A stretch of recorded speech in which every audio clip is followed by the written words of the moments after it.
வணக்கம் நண்பர்களே, நான் உங்கள் பாலாஜி அலைஸ் பவிஷ்யமார். குரு வணக்கத்துடன் இன்றைக்கி டாபிக் உள்ள போவோம். இன்றைக்கி நம்ம பார்க்க போகிற டாபிக் என்ன அப்படின்னு பார்த்தோன்னா, அஷ்டம சனி, ஜென்ம சனி பரிதாபங்கள். இது என்னப்பா அஷ்டம சனி, ஜென்ம சனி பரிதாபங்கள் அப்படின்னா, ஒரு ஜாதகத்தில் நம்ம ஃபஸ்ட்டு இந்த அஷ்டம சனி, ஜென்ம சனி அப்படின்ற அமைப்புகள் கோச்சாரத்தின் வழியாகத்தான் வருதுன்றதை புரிஞ்சுக்கோங்க. ஸோ அப்போ கோச்சாரம் எவ்வளவு முக்கியம் அப்படின்ற அடுத்த கேள்விக்குள்ளே நம்ம போகிறோம். கோச்சாரம் அப்படின்றது ஒரு அன்றைய செயல் என்ன அப்படின்றதை நிர்ணயிக்கக்கூடியது கோச்சாரம் தான். அதில் எந்த மாற்று கருத்தும் கிடையாது. யார் சொன்னாலும் நான் ஒதுக்க போகிறதும் கிடையாது. அப்போ என்ன ஆகுது அப்படின்னா, ஒரு ஜாதகருக்கு தசாபுக்தியே 80-90% செயல்படும் காலகட்டம். கோச்சாரம்ன்றது அந்த ஒரு 10லேருந்து ஒரு 20% அன்னைக்கு நீங்கள் என்ன பண்ண போகிறீங்க. ஒரு உதாரணத்திற்கு, ஒரு ஜாதகருக்கு குருதசை, குருதசையில்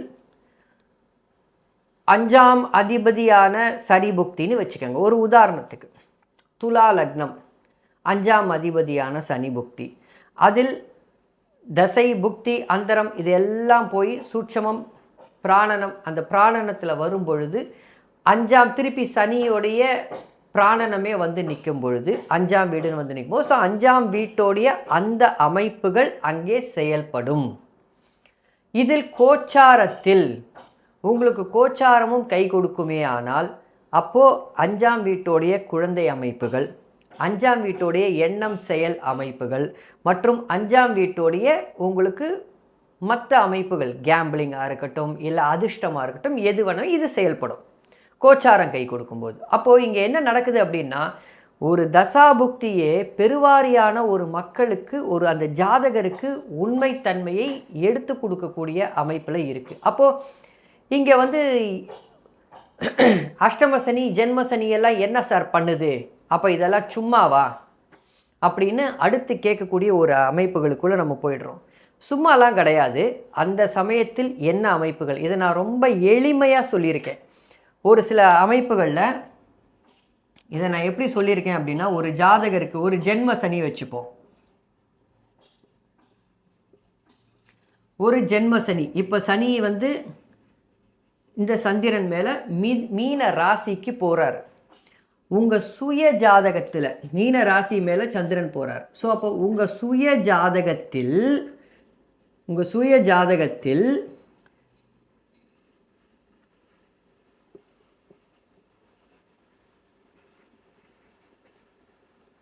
இப்படி இருக்குன்னு வச்சுப்போம்.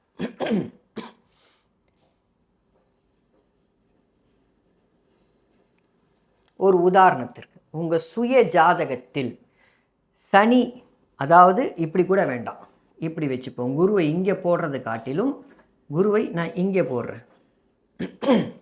உங்கள் சுய ஜாதகத்தில் சந்திரன் ராகு சேர்ந்திருக்க, இப்படி வச்சுக்கோங்க. சந்திரன் ராகு சேர்ந்திருக்க, அமாவாசை நெருங்கும் சந்திரனாக இருந்து ராகுவோட சேர்ந்து குருவோடைய பார்வையில் இருக்காருன்னு வச்சுக்கோங்க. இல்லையா, குரு இங்கே கூட வேண்டாம், சந்திரனை பார்க்குறாரு பலமாயிடுவார்னு யாராவது ஒருத்தர் சொல்லுவாங்க. இப்படி வச்சுக்கோங்க. உங்கள் சுயஜாதக சனியை பார்த்துக்கிட்டு இருக்கார். இந்த மாதிரியான அமைப்பில் கோச்சார அடிப்படையில் ஜென்ம சனியில் என்ன நடக்கும் அப்படின்னா, சனி நல்லா இருக்கார், குருவோடைய எந்த லக்னமாக வேணாலும் வச்சுக்கோங்க, குருவோடைய தொடர்பில் இருக்கார். இந்த குருவோடைய தொடர்பில் இருக்கக்கூடிய சனி, ஆனால் இந்த அமைப்பில் சனி சுபத்துவமானால் உங்களுடைய எதிராளி எப்படிப்பட்டவர்ன்றதை உங்களுக்கு தோல் உரித்து காமித்து, இந்த சந்திரன் பாதிப்படைஞ்சிருக்கிறதுனால அதனால மீள முடியாத ஒரு வருத்தத்திலும் மன அழுத்தத்திலும் இருப்பீங்க.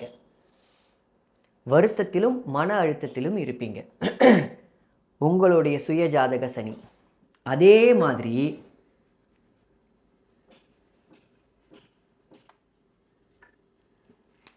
இப்படி இருந்ததுன்னா,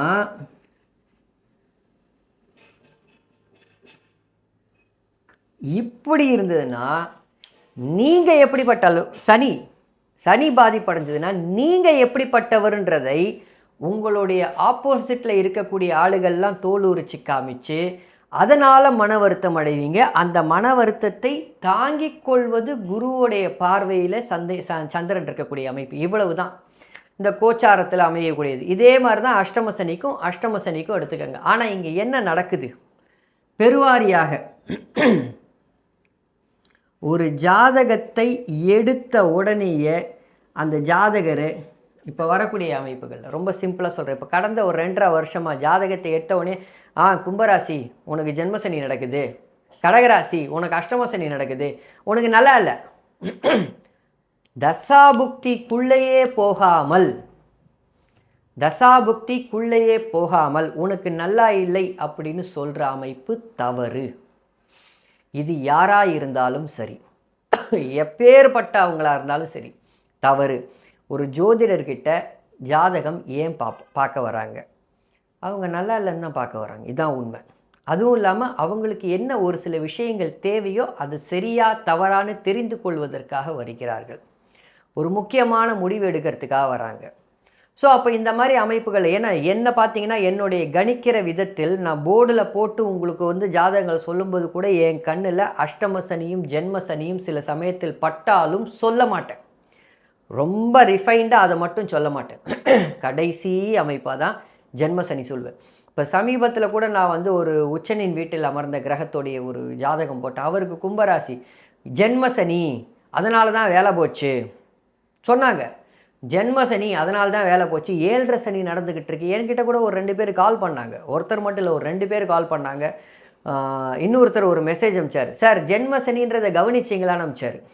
அதனால் அதை கூட கவனிக்காமலா ஒருத்தர் ஜாதகத்தை கணிப்பார்கள். சரி, இப்போ நான் ஒரு இது போடுறேன்.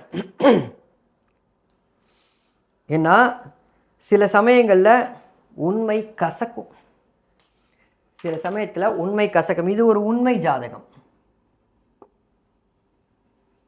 ஆனால் நான் வேறு எதுவும் கொடுக்க போகிறது கிடையாது. லக்னமே நான் சொல்ல போகிறது கிடையாது.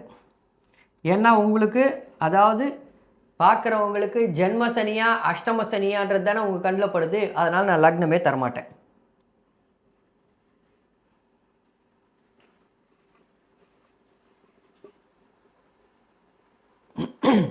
நான் லக்னமே தரமாட்டேன். இவருடைய பிறந்த அமைப்பு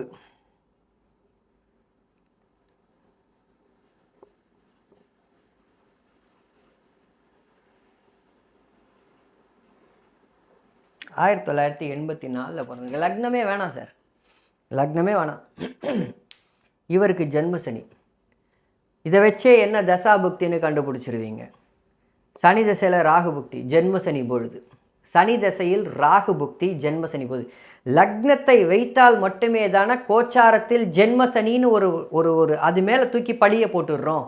ஜென்மசனி நடந்தது அதனால் இவருக்கு அப்படி இருந்தது. உதாரணத்திற்கு இதுக்கு முன்னாடி நான் போன வாட்டி போட்டு விளக்கின ஜாதகத்தில் ரொம்ப தெளிவாக புதன் தசையில் ராகு புக்தி நடக்கும்பொழுது ஜென்மசனி அதனால் வேலை போச்சுன்னாங்க. அதனால் வேலை போச்சு. சஷ்டாஷ்டக தசாபுக்தி அதனால் வேலை போச்சு. இதை கவனிச்சிங்களா? ஒரு சில பேர் என்ன சார் இதை கூட நீங்கள் கவனிக்கல, அஸ்யூம் பண்ணிட்டாங்க. நான் கவனிக்கலைன்றதை அவங்களே அஸ்யூம் பண்ணிட்டாங்க. இப்படி தான் இருக்குது, என்ன பண்ணுறது? இந்த ஜாதகருக்கு லக்னமே வேண்டாம்.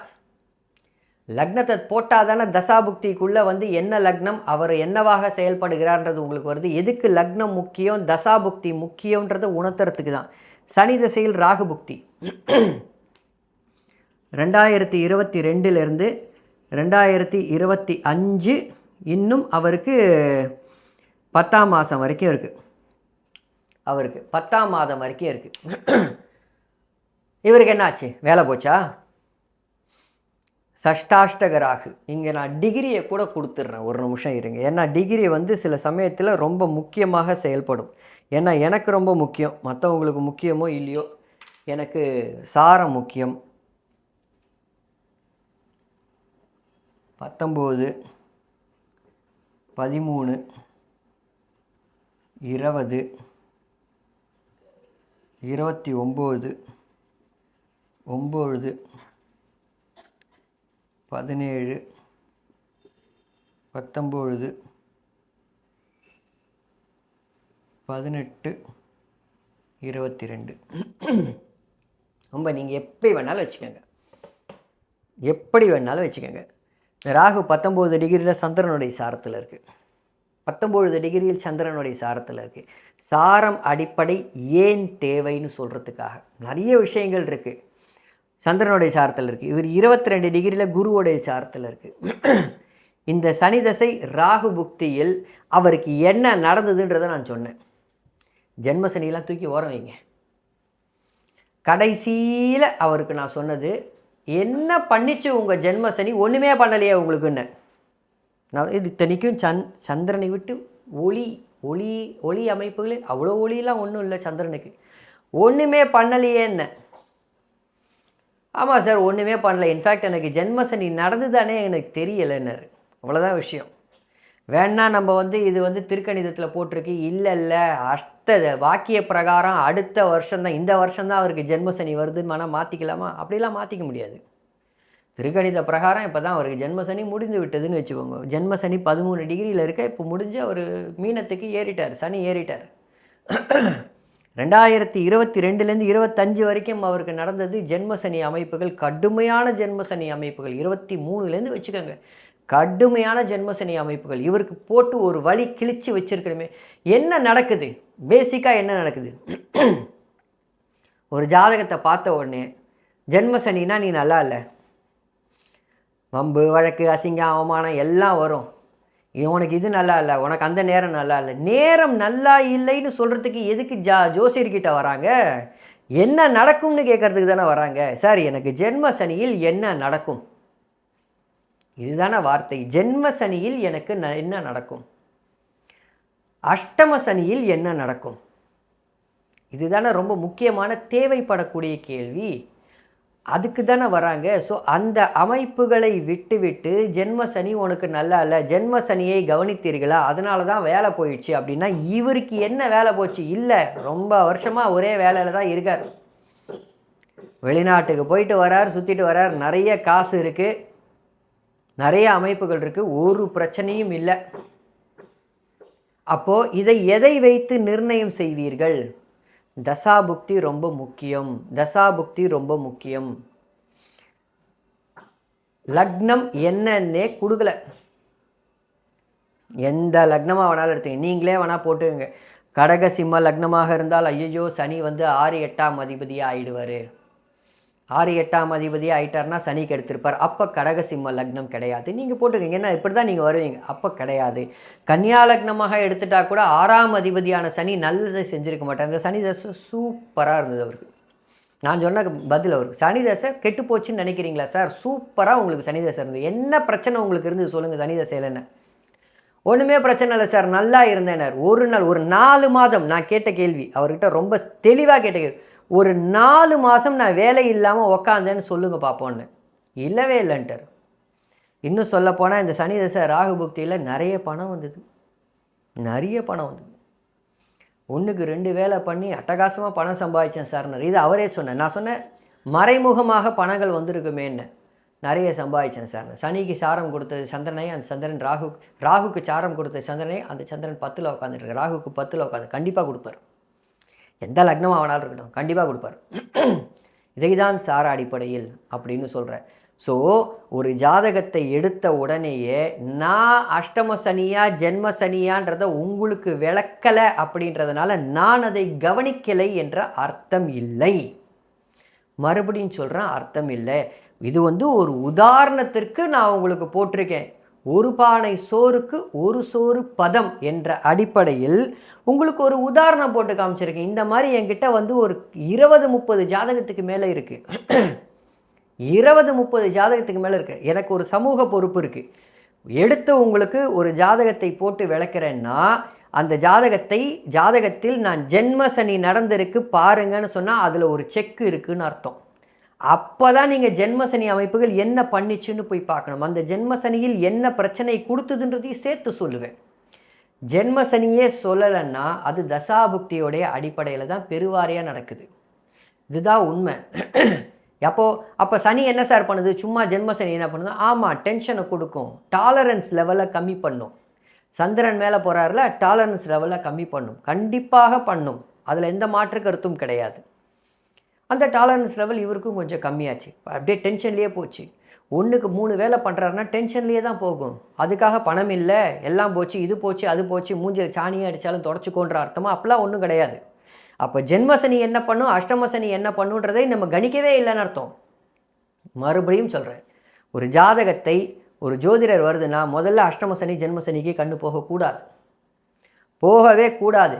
கோச்சாரத்தை தசாபுக்திகளை கணித்த பிறகு ஒரு ஜாதகத்தை லக்னம், லக்னாதிபதி, தசாநாதன், ஷட்பலம்னு சொல்லக்கூடிய திக்பலம், திருக்பலம், கால ஆயன, சேஷ்டபலம் மற்றும் ஸ்தானபலம் இதெல்லாத்தையும் கணித்த பிறகு தசாநாதனுக்கு வீடு கொடுத்தவன் எல்லாத்தையும் கணிச்சிட்டு தசாபுக்தி அமைப்புகளில் அந்தரம் வரைக்கும், குறைஞ்சபட்சம் அந்தரம் வரைக்கும் கணித்து விட்டு அதுக்கப்புறம் கோச்சாரத்துக்கிட்ட போய் பார்க்கும்பொழுது என்ன நடக்குதுன்னு பார்க்கும்பொழுது அதனுடைய விஷயங்கள் ஒரு சிலவற்றை புரியும், கண்டிப்பாக புரியும்.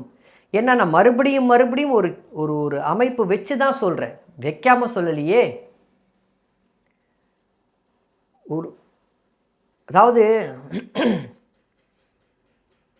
ஒரு சில விஷயங்களை சொல்ல வேண்டாம் என்று நினைக்கிறேன், இவ்வளோதான் விஷயம். ஒரு சில விஷயங்களை சொன்னால் டைரெக்டாக வந்து சொல்கிற மாதிரி இருக்கும், வேண்டாம்.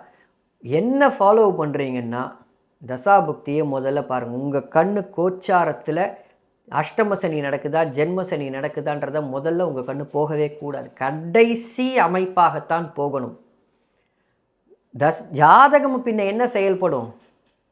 எனக்கு கும்பராசின்றதை நான் ஏகப்பட்ட வாட்டி சொல்லிட்டேன். என்னுடைய ஜாதகத்தை நான் போடுன்னு நிறைய பேர் கேட்குறீங்க. போடணுன்ற அவசியம் கிடையாது. எதுக்கு நான் போட்டுட்டு இப்போ குருஜி படுற அவஸ்தையை நான் படணுமா? தேவையில்லை. ஜாதகத்தை போடணுன்ற அவசியம் கிடையாது. நான் கும்பராசின்றதை சொல்லிட்டேன், எனக்கு ஜென்மசனின்றதை சொல்லிவிட்டேன். என் ஜென்மசனியில் நான் என்ன கெட்டு போயிட்டேனா? இல்லையே. என் ஜென்மசனி அமைப்புகளில் தான் நான் 12,000 சப்ஸ்கிரைபர்ஸ் வந்தது. எனக்கு இப்போ இருக்கக்கூடிய எனக்கு அமைப்புகள் இருக்குது, சப்ஸ்கிரைபர்ஸ் இன்னும் கூட்டிகிட்டு போச்சு.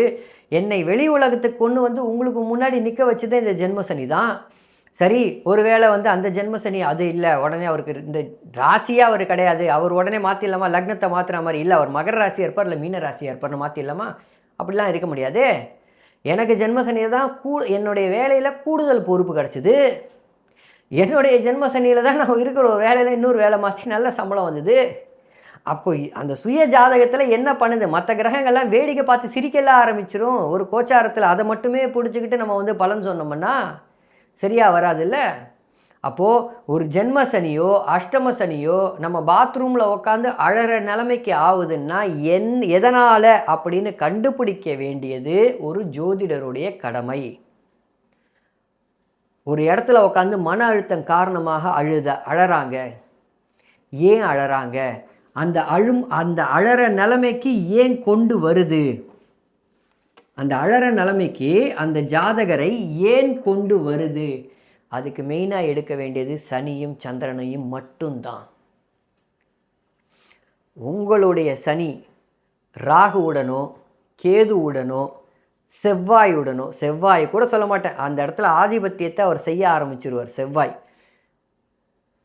அதாவது நான் இப்படி சொல்லிடுறேன், உங்களுடைய சனி, இந்த சனிக்கு மட்டும் ஒரே அதாவது மிதுனம் மற்றும் கன்னி லக்னமாக இருந்தால் இந்த சனிக்கு செவ்வாயுடைய தொடர்பு இருக்கக்கூடாது. ஏன்னா 6, 8ஆம் அதிபதியுடைய தொடர்புன்னு வந்துடுவேன். அந்த மாதிரி இருந்தோ இந்த 3 நிலைமையில் உங்களுடைய சனி கடுமையான, அதாவது வந்து ஒரு லக்ன அவயோகர்களுடன் சேர்ந்து ராகுவுடன் சேர்ந்து இந்த மாதிரியாக இருந்து உங்களுடைய சந்திரன் வலிமையாக ஒளி பொருந்திய சந்திரனாக இருந்து ராகுவுடனோ கேதுவுடனோ சேராமல், சனியுடன் ராகு சேர்ந்துருச்சுன்னா அங்கே சந்திரனோட சேராது. ஆனால் சில சமயத்தில் வந்து புணர்ப்பு தோஷத்தில் சனியும் சந்திரன் ராகு 3 பேர் சேர்ந்துருப்போம். அது கடுமையான பாவம், அது கடுமையான பாவத்துவம். அந்த இடத்தில் உங்களுக்கு ஜென்மசனி நடக்கும்போது உரிச்சி எடுத்துடும். அப்போ உங்கள் மனசையும் பாதிக்கும் மற்றும் அந்த சனியோடைய அமைப்பையும் சேர்த்து செய்யும். இந்த மாதிரி இருக்கும் பொழுது உங்களுடைய சந்திரன் உங்களுடைய மனதை எவ்வளவு வலிமையாக வைக்கிறார் அப்படின்றதை கொடுக்கும். உங்களுடைய சனியை பொறுத்து தான் நீங்கள் எப்படிப்பட்ட பிரச்சனையில் இருக்கிறீர்கள், எப்படிப்பட்ட பிரச்சனையிலிருந்து வெளியில் போகிறீங்க அப்படின்ற அடிப்படை இருக்குது. உங்கள் மனசு உங்களுடைய பிரச்சனையை தோலுரித்து காமிச்சு வெளியில் இருக்கிறவங்களுக்கு காமிக்க போதா, இல்லை வெளியில் இருக்கிறவங்களுடைய பிரச்சனையை தோலுரித்து உங்களுக்கு காமிச்சு அதனால் மன வருத்தப்பட போகிறீங்களா, இல்லை அதனால் தெளிவு பெற போகிறீங்களான்றது தான் ஜென்மசனி அமைப்புகள். அதனால் பொதுவாக ஒரு வேலை போச்சுன்னா ஜென்மசனி, வேலை போச்சுன்னா அஷ்டமசனி, கல்யாணம் பிரிஞ்சு போச்சுன்னா ஜென்மசனி, கல்யாணம் சேர்ந்து போச்சுன்னா அஷ்டமசனி. நான் சொல்கிறது புரியுதுங்களா? ஜென்மசனி வரப்போது உடனே அதனால் பெரிய பிரச்சனை வரப்போகுது உனக்கு அப்படி, இதெல்லாம் ரெண்டாவது விஷயம். ஒரு சில ஜாதகம் பார்க்கும்போது ஒரு சில பேருக்கு ஜென்மசனி நடக்குதுன்னே தெரியாது. வரவங்க அத்தனை பேரும் ஜோதிடம் தெரிந்தவர்கள் இல்லையே. வர அத்தனை பேரும் ஜோசியம் தெரிஞ்சவங்க கிடையாது. ஒரு சில பேருக்கு கிரகங்கள் எங்கே இருக்குன்னு கூட தெரியாதே. அவங்கக்கிட்ட போய் நம்ம அஷ்டமசனி ஜென்மசனி இந்த மாதிரி இருக்குது அந்த மாதிரி, அவங்களுக்குலாம் அதை பற்றி கவலை இல்லை. சார் நான் நல்லா இருந்தேன் அவ்வளோதான் சொல்லுவாங்க, வேறு எதுவும் சொல்ல மாட்டாங்க. நான் நல்லா இருந்தேன், எனக்கு எந்த பிரச்சனையும் இல்லை, நீங்கள் மறுபடியும் பிரச்சனைன்னு வைங்க, அவங்க மறுபடியும் நான் நல்லா இருந்தேன் சார்னுவாங்க. ஸோ அப்போ பலன் எங்கே ஒளிஞ்சிக்கிட்டு இருக்குன்றதை தசாபுக்தியை முதலில் கணக்கிடுங்கள்.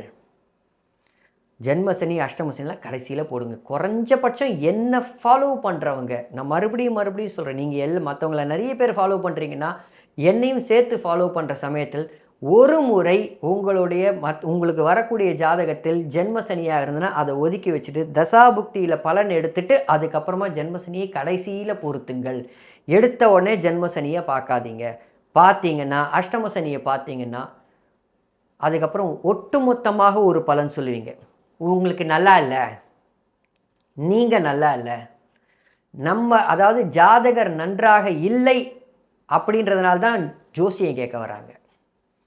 வந்தவங்ககிட்டயே நீங்கள் நல்லா இல்லை அப்படின்னு சொல்லும்பொழுது இதுதான் எனக்கே தெரியுமேனுவாங்க. இந்த வீடியோ பிடிச்சிருந்ததுன்னா லைக் பண்ணுங்கள், சப்ஸ்கிரைப் பண்ணுங்கள். இந்த வீடியோ புரிஞ்சிருந்ததுன்னா தயவு செஞ்சு சப்ஸ்கிரைப் பண்ணுங்கள். இது கண்டிப்பாக புரியணும். உங்களுக்கு புரிஞ்சாதான் சப்ஸ்கிரைப் பண்ணணும். புரிஞ்சாதான் உங்களுக்கு நான் ஓரளவுக்காக எடுத்து சொல்கிறேன்ற அமைப்புகள்.